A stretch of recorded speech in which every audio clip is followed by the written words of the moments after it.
So, hello guys at welcome sa ating YouTube channel. So, ang content natin ngayon is about sa update nung kahapon guys, January 26. So, ang update is, ito, tinanggal na nila yung shimmering, which is yung shimmering, alam naman natin na dun karamihan pumapaldo. Dahil sa, ito, Blue Dragon Rod. Pero ngayon is, ano na siya ngayon guys. Sobrang ganda na siya ngayon guys. Kasi, nilagyan nila guys ng silbi tong na to, Zem.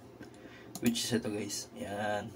Yung Uncommon Bait Bundle, Rare Bait Bundle, Epic Bait Bundle, at saka Legendary Bait Bundle. So, gagamitin mo tong Legendary Bait Bundle if yung rad mo is Legendary.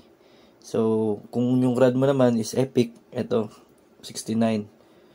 Rare Bait Bundle is for, of course, rare, pang rare lang. Yung maximum niya na rarity is rare. Uncommon, common to rare. Itong rare bait. Uncommon is to uncommon. So, pag epic bait, pwede ka naman, kunwari, epic rod gamit mo. Pwede, kunwari, ito. Ayan. Ito, heroic fishing rod. Kunwari, yan gamit mo. Pwede ka naman bumili nito, which is ito ngayon gamit ko ngayon. So, yan guys. Sobrang angas yan guys. As in, legit yan guys. Oh. Siguro sa 1 hour fishing ko guys. Sobrang dalang na, sobrang na ng rare, ay epic guys. Sobrang na yung legendary na makukuha mo. So, try natin benta kasi may tatry tayo. Nalawan ko, ewan ko kung facts to. So, tatry lang natin. Benta natin lang yung mga isda. Tingnan natin guys yung nahuli natin Boom, 100k guys. Diba? 100k oh. Daig mo pa nag-shimmering, ilang oras lang yan. Benta natin lahat muna. Ayan 205. In 205 fishing, naka 100k celeb na ako guys. Diba? Imagine that. So, yun, tatry natin guys yung nalaman ko guys, which is yung sa season pass. Eto kasi guys ayan 25. Tatry natin yan kung gumagana yung 25 celeb na yan. If legit. Uy, gagi. Oo nga. Guys, legit guys. Bili na kayo nun guys Ayan boom. Wala, gago. Legit. Wala. Nagana siya guys. Bili kayo guys gamit tong celeb. Worth ito. Kasi ito yung mahalaga dyan ngayon guys. Yung Zem nga na tinatawag natin. Kaso guys, ang mahal nga ngayon guys ng guys. Gagi, legit. Pwede bang claim wall? Wala bang claim wall? Wala.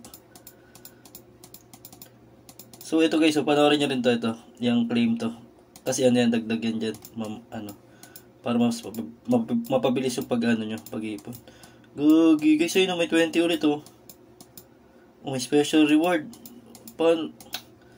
Sisipagan ko na mag-daily login. So, yun guys. May nakuha yung tips sa akin guys So, ang next natin guys, kung tatanungin niyo ako kung worth it ba etong, asa na ba yun? Eto. Para sa akin guys, worth it to para sa akin. Yan. Kasi mag-ROI ka kagad yan. Ibabalik kagad yung gagastos mo dyan. Kasi sa pagkakalam ko, ang 100 celeb ngayon, 100k celeb ngayon is equivalent to 60 pesos. Mga ganun. So, sabihin natin na, ayun, nakita nyo, 200 fish is equivalent to 100k. Pero hindi pa yun guys, kasi tsaka ko lang nalaman yun Mga siguro naka 15 isda pa ako, tsaka ko nalaman yung event na yun. So, yun. Tignan nyo naman kasi guys yung ko guys. Yung spot account ko. Papakita ko sa inyo guys kung gaano kalaki na yung naipon ko dito sa Carriverse. Ayan guys 1,469. Sa sobrang tiyaga ko lang yan guys. So, I suggest maglaro na kayo ng Carriverse. Lalo na kung yung rad nyo is maganda. So, explain ko lang ulit guys lilinawin ko lang. Pag heroic fishing rod, ayan, epic rod kasi siya guys. Pwede siyang ang bibilin mo, pwede itong rare bait, pwede siyang gamitin dyan. Yan ang common bait. Tapos ang buff nun guys, papakita sa inyo guys yung buff nung na yung bait na yun Ayan guys, 5,000 legendary fishing. Imagine, 'di ba? Tapos, yung ano naman, swerte ng mga naka-legendary rad guys. Sobra. Kasi sa pagkakalam ko is 10,000. Tapos yung legendary rad pa is may buff pata na 5,000 something. Imagine yun, grabe paldo yun. Kaso, yun nga guys, ang problema natin is minimum cash out is 300k. So, yun guys, sulitin nyo na yung event. Ayun lang masasabi ko. So, yun guys, at salamat sa panonood.